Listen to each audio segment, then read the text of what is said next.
Friends, do you know what a cobbler does? A cobbler makes and fixes shoes so we can walk and run comfortably every day. Can you say cobbler?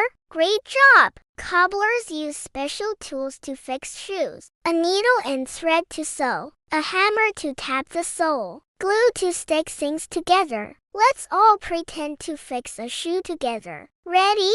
Tap, tap, tap. Now let's sew. Stitch, stitch, stitch. Cobblers also make new shoes from leather and other materials. They measure your feet, cut the leather, and shape it into shoes. Every shoe must fit just right. Let's pretend to measure our feet. Stretch your arms wide. Measure and cut. Snip, snip. Cobblers help everyone by keeping our shoes strong and comfy. Without shoes, our feet might hurt on the ground. Cobblers help us walk to school, play outside, and run with friends. Let's all stomp our feet and say, "Thank you, cobbler." Cobblers also teach us how to take care of our shoes.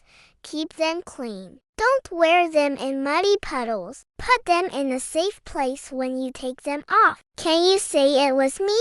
Clean, dry, and safe. Today on Kids Hour, we learned about cobblers. Cobblers make and fix shoes so we can walk, run, and play every day. Thank you for joining me. See you next time on Kids Hour when we learn about another amazing profession. Bye-bye, friends.